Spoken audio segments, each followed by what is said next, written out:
It's Fight News Now. I'm John Pollock, joined as always by John Ramdeen and Robin Black to go through all of the mixed martial arts news that is happening. And we start in the middleweight division with one Yoel Romero, who is going to take this penalty by USADA right to the limit. Of course, it was a out-of-competition test that he failed back in January, so this did not affect his win over Jacare Souza. He came out with the defense that it was a tainted supplement, which typically when you hear that defense, it's a roll of the eyes. But I mean, they had this tested. USADA has even acknowledged that this supplement that he did take was likely tainted, and they had their discretion that they were going to hand him a 9-month suspension because at the end of the day, he still took it. He said, no, I want to contest this. I don't feel I should have any kind of suspension, and he's going to try and take them now to arbitration and get this reduced to hopefully nothing for Yoel Romero. Does he have a case here? What do you feel about if a fighter legitimately takes a tainted supplement, is there responsibility on the fighter at the end of the day? You and I were having this conversation, and you know, there's a lot of athletes out there that it's okay, I'm going to be a fighter. I'm training in martial arts to go in there. Then you have all these other factors that are involved, strength and conditioning. So, well, I'm not really an expert in strength and conditioning, just like I wasn't an expert in martial arts, so I have to go get a coach for martial arts. Now I got to get a coach for strength and conditioning. Now I got to get a nutritionist that's going to help me. You're not an expert, so you're trusting the people around you to give you the proper advice. Are these fighters always getting the proper advice? Should they, double check things themselves? Should they be doing the research? You're the boss. You're the boss. Is that what it comes down to? When it comes down to it, so there's 27 fighters, and they're all going to different places. You at least check if ever somebody that they've nutritionally consulted has popped. If you're the first one, well, shame on me. That happens. I'm telling you, man, you can't let this guy get off. Because let's just say the tainted supplement story is true. And Malki Kawa is one of the best managers out there. If you need a good manager, man, trust this guy. I love the way he was like, hey, you take a tainted supplement, you get this. It's like, no, Malki, you claim to take a tainted supplement. Good stuff, though. I truly am a fan of this guy and the way he thinks. But let's look at it this way. So it turns out that we're allowed to claim that and get off with nothing. All right, cool. There's boldenone in this particular supplement.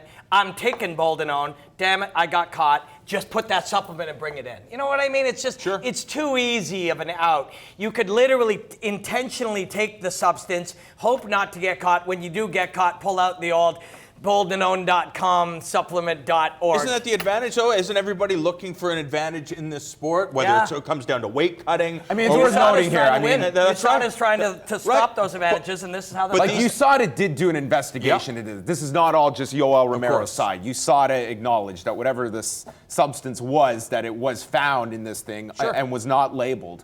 But to me, I don't think it's fair that a guy, if he legitimately took a supplement that it was not listed, he didn't know, does he get 2 years? Is that really fair? Probably not. But at the same time, is nothing the other extreme? Is that fair? Because at the end of the day, you are putting this into your body, and you're dealing with supplements that it's not a regulated industry in the U.S. You take that risk that you want to try and get this advantage and go the supplement route, there is the chance that this is going to happen. You can't bury your head in the sand completely. No, I understand, but right now there is wiggle room, and I think these athletes, just like in competition, it's like, well, the refs tell you, the officials say, you're not allowed to grab the fence. Well, I kind of am allowed to grab the fence because I know I'm not going to be penalized, so I grab the fence until they take a point. Once the officials start saying, okay, in the back, we're going to take a point as soon as you grab that fence, people are going to stop grabbing the fence immediately. Just like the landscape of supplements and PEDs in mixed martial arts. Once the penalty really starts coming down hard, people will not blame any type of supplements. Everybody's going to have to get on the same page. That's exactly right, because again, let's just say that this is 100%, ultra mega lift ease or whatever happens to contain boldenone. Well, he gets busted for it. Yoel gets off. I pick up the phone. Hey, Yoel, what was that boldenone supplement that you took and got off for? Everybody start taking it. You're not allowed to take supplements that pass a certain thing. If they happen to be in something else, it's going to be your responsibility. You fail at that responsibility, you get 9 months. I mean, how many months has it been already?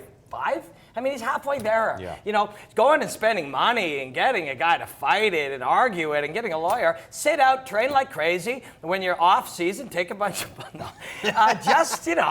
just accept it. It's like whether or not you did do it, or if what you're concerned about is the public perception, then fight that campaign. But the campaign doesn't have to involve lawyers and fighting crap and stuff. You took something you weren't supposed to take. Whether you knew it or not, they're going to come down on you because they can't let other people take it. Now, the Nevada Athletic Commission, they have issued a temporary suspension to Diego Brandao because coming out of the Brian Ortega fight, he tested positive for marijuana metabolites above the allowable limit in Nevada. John Ramdian weeping a tear here for Diego Brandao. Nonsense. It is nonsense. I look at it this way. The threshold has been increased so significantly in Nevada that you have to actively contribute to try to break this. So I don't have a ton of sympathy because it used to be at a level where it was 50 nanograms per milliliter. They've increased it to 150. WADA, it's 180. He was above both of these. Yeah. So to me, it's like they give you a lot of wiggle room. If you were to light a joint during the week, it's not going to be above 150 come Saturday night after your fight. You have to be smoking pretty close to that window of when you're being drug tested for that level in Nevada. I totally hear what you're saying. I have a hard time believing that day of the fight that somebody's going to be doing this. I wouldn't be surprised after the weigh-ins that somebody wanted to do this, but I have a hard time believing that, and I don't think it's any fighter, well, who knows? There are a lot of strange fighters out there. Like, you know you're being tested. Yeah, I know you're being tested. Fair enough. I get it. Fair I understand enough. that. So there's two different things. Should there be any nanograms per whatever? No, there should not. They don't test for alcohol. Yeah. They don't test for alcohol. You can have a drink the day of the fight. You shouldn't. Please don't do that. But you could, and you wouldn't get busted. So it doesn't make sense. It's not a performance enhancer. I don't know if we're the morality police all of a sudden. Yeah.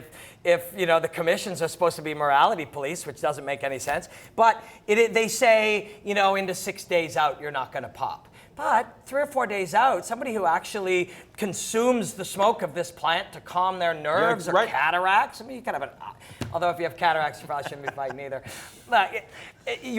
Pollock makes a good point. 5 or 6 days out, this is the rule. It's a stupid rule, but it is the rule. That's it. It's like if this disappeared, believe me, I would not be one. I don't want to see a guy go high into the cage, obviously, but if it's the day before a fight, I don't think he's going to have any negative effects the following day.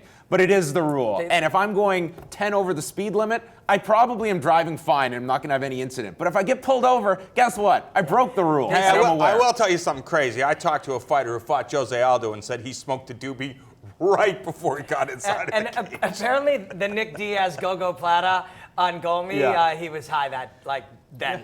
And you got to be pretty creative to catch Gomi in a Gogo Plata. But hey, we're pretty loose about that here in Canada. Those laws are getting.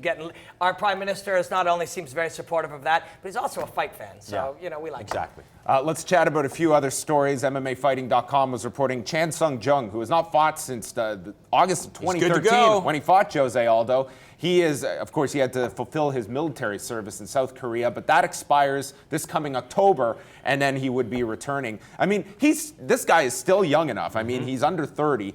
To return to that featherweight division, this is somebody that, it's an extremely deep division at 145 pounds, but at least there is a return being targeted for the Korean Zombie. Yeah, and I think this is great. I mean, you go out into the world to people that consume MMA, I see lots of Korean Zombie t-shirts. True. People love the way that this guy fights. They love that he moves forward, that he can take a beating, save for that Jose Aldo fight where it's like he was just frozen there. We know what he's capable of. This guy's been in a number of fight of the nights, and it's just exciting to have a guy that especially when you think in the Asian markets, you think about South Korea, he would be a star if the UFC returned. And he brought up the fact that he looked at this as, listen, I'm going to be able to let my body heal. Yeah. I'm going to take some time off. And I think he felt it could be a benefit when he returns and not going through that wear and tear of fight camp to fight camp. His skill development will have slowed down while not being able to train all the time. But those intangibles that make him great,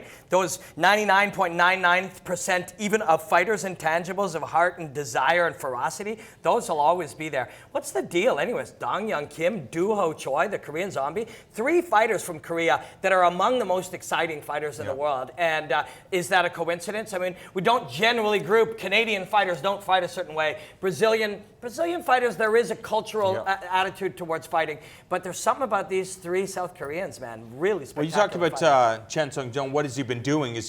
We know guys like Brian Stan and Tim Kennedy, for example, who were military guys. They helped develop the military mixed martial arts system. So I would imagine for the South Korean military to have a guy like Chan Sung-jung being able to teach your soldiers is a pretty good thing. For sure, but when he's a teacher, he's no longer a student. So that's the issue. The game is growing and accelerating and mutating, and he will be where he is. But his genetic mental abilities are really, really high, man. Just watch any of his fights, any of them. And Darren Cruikshank has signed with Rizin Fighting Federation, so maybe Vanderlei Silva will have his partner for his 2-on-2 grappling main event. Darren, bring your gun. I wouldn't be surprised if Bellator picks this guy up later. All right, our next preview show for the UFC card in Croatia, it's happening Thursday night, April the 7th at 6 p.m. Eastern Time, as the three of us will be previewing that card, which is headlined by heavyweights Ben Rothwell and former champion Junior Dos Santos. The undercard from Croatia will be airing here live on Fight Network in Canada, Sunday afternoon, April the 10th, kicking off at noon Eastern Time. We'll speak with you next time on Fight News Now.